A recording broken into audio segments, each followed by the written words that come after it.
शेतकरी मित्रांनो, तर ही रोपे अंजिराची लावल्यानंतर अगदी 2 महिने झालेले आहेत. तर हे असं या पद्धतीमध्ये झाड वाढलेलं आहे. तर याला कटिंग सगळ्यात चांगला पर्याय असतो. कटिंगमुळे झाडाची वाढ होते आणि मालाच्या क्षमतेमध्ये 25% काम हे कटिंगचं असतं. आता हे जे फांद्या आहेत, या खालच्या जे वेस्टेज फांदे आहेत, त्या आपण कट करून घेऊया पहिल्यांदा.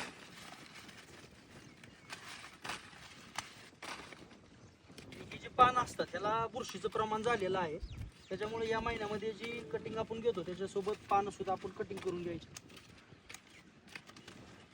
आता एवढ्या हाईटचं हे झाड आहे, पण एवढं उंचीवरती ह्याला ठेवायचं नाही, ह्याचं खालूनच कटिंग करायचं.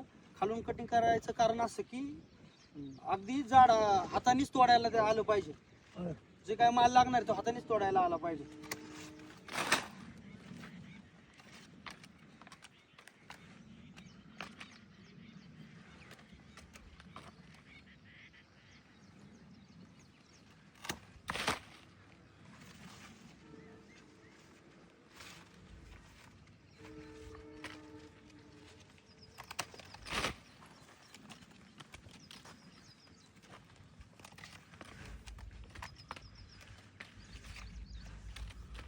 ही जी पानं असतात ह्याला बुरशीचं प्रमाण जास्त असतं, त्याच्यामुळे ही पानं संपूर्ण कटिंग करून घ्यायची.